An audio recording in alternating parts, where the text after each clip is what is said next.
Bonjour à tous, dans ce nouveau chapitre nous allons étudier la qualité des eaux de consommation et nous allons voir déjà dans cette première vidéo quelles sont ces différentes eaux de consommation et leur composition chimique. Alors, en introduction, sur la planète et dans l'atmosphère, l'eau, le volume total d'eau est estimé à 1400 millions de milliards de mètres cubes, donc ce qui est conséquent.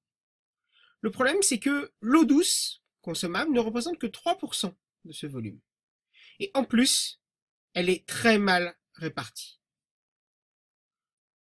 Et on peut estimer que plus d'1 milliard de personnes n'a toujours pas accès à l'eau potable et on peut estimer qu'en 2025, 50 pays seront menacés de pénurie d'eau potable.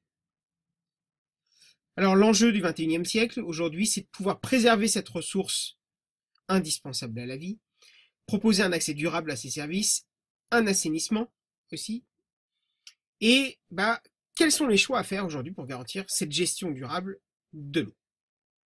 Alors voilà une petite carte mondiale un peu de ce qu'on peut appeler le stress hydrique. Vous voyez qu'en Afrique, ici dans le nord de l'Inde, dans l'Himalaya, ici vers le Pérou, la Bolivie, tout ça, c'est en pénurie grave d'eau. Voilà, vous voyez que même ici au Moyen-Orient, en Afrique du Nord, dans les steppes d'Asie centrale, c'est compliqué. Donc c'est très uniformément réparti. Alors, les eaux de consommation. 3 types d'eau. Eau de source, eau minérale et eau du robinet. Alors, on va voir chacune ce que c'est, mais l'eau du robinet, elle vient essentiellement des rivières et des lacs et des nappes phréatiques. Et après traitement, bien sûr, physico-chimique et contrôle de pH, donc de l'acidité, de la composition, on peut la tirer au robinet directement. Soit pour boire, d'accord, soit pour les machines à laver, et en l'occurrence là on va devoir les adoucir, on verra ce que ça veut dire adoucir une eau. Et on a aussi deux sortes d'eau qui viennent des sources d'eau en montagne, l'eau de source et l'eau minérale, et on verra qu'il y a une légère petite différence quand même entre les deux. Et pareil, il y a des contrôles de pH, d'acidité, de composition, pour être sûr quand même qu'elles sont potables. Alors, l'eau de source et l'eau minérale sont d'origine souterraine et traversent donc les couches terrestres de roches. Elles en ont été purifiées. Et elles vont ressortir, elles vont jaillir à un moment, ce qu'on appelle une source. Elles sont capables donc directement à la sortie de la Terre d'être mises en bouteille. Et selon les couches traversées, et le temps qu'elles auront mis pour les traverser, elles auront des compositions différentes, des proportions variables en sels minéraux et en oligo-éléments. Les eaux minérales, donc voilà la différence entre les deux, les eaux minérales ont une composition stable et permanente, alors qu'une eau de source a une composition qui peut varier, très légèrement, mais qui peut varier quand même. Voilà la différence entre les deux. Et l'eau du robinet est pompée dans les nappes phréatiques, recueillie en surface, elle est traitée pour devenir potable. Donc ça, on reverra un peu dans une autre vidéo les différentes étapes pour rendre une eau potable.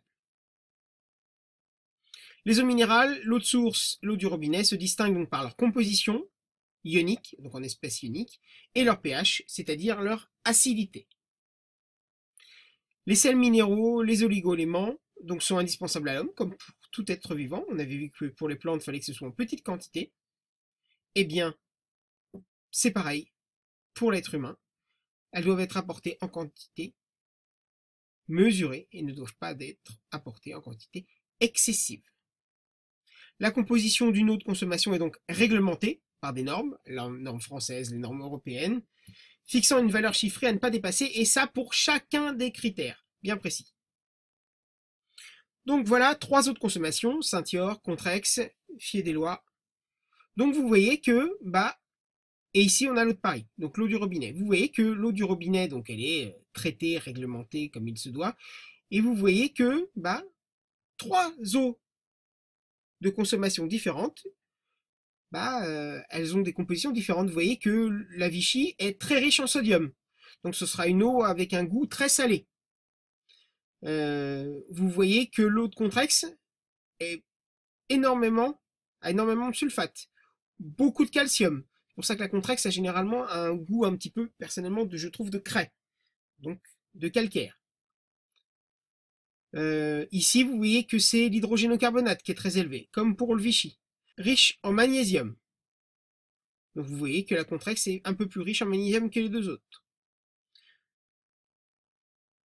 Donc la présence d'espèces chimiques dans une eau peut être mise en évidence à l'aide de ce qu'on appelle les tests caractéristiques. Donc vous en connaissez, des tests de caractéristiques des ions. Vous en avez fait au collège, vous en avez fait au lycée. C'est ce qu'on appelle faire une analyse qualitative. Qualité, c'est-à-dire on veut voir simplement s'il y en a, pas combien. Si on veut savoir combien il y en a, on peut faire un dosage bien précis de cette espèce et on fera donc une analyse quantitative, d'où quantité, pour savoir combien il y en a. Alors, ça c'est le résultat de l'activité que vous aviez fait. 3 eaux, les mêmes, Vichy ceinture, Contrex et eau de source Fiédélois. Et on va tester 3 ions, chlorure, sulfate, calcium. Donc on va mettre 5 ml d'eau, donc de l'eau A, de l'eau B, de l'eau C. On ne sait pas à chaque fois lesquelles c'est, puisqu'on veut les retrouver. Et on va tester l'ion chlorure pour les 3. Donc dans chacune des 3, on va mettre 1 ml d'ion nitrate. Le test caractéristique de l'ion chlorure, vous savez que quand on met du nitrate d'argent, on a un précipité blanc qui noircit à la lumière. Donc ici, vous voyez qu'il y a un peu d'ion chlorure, très très peu, mais il y en a. Ici, il y en a, ça se trouble très légèrement, donc il y en a encore moins. Là, il n'y en a pas du tout. Ici, donc, on teste les ions sulfates avec une solution de nitrate de barium. Donc vous voyez qu'ici, ça se trouble un tout petit peu, et ici, ça se trouble beaucoup, donc la C contiendra beaucoup d'ion sulfate. D'accord ? Ici, on teste l'ion calcium en mettant de l'oxalate d'ammonium. Vous voyez qu'ici, ça se trouble très légèrement, ici un poil plus, et ici, ça se trouble beaucoup. Alors, lorsqu'on regarde les résultats, vous voyez que l'AC contient beaucoup de sulfate et beaucoup de calcium, donc ce sera la Contrex. Vous voyez, sans ambiguïté. On a vu que la 2, donc aussi, ici, la Vichy, elle contient un peu plus d'ion chlorure que les autres. Donc vous voyez que ce sera ici, celle qui se trouve le plus en chlorure, c'est la A. Donc la Vichy, ce sera la A. Et donc, la Fiédélois, ce sera la dernière, ce sera donc la B, qui est globalement assez équilibrée. Ça se trouble un tout petit peu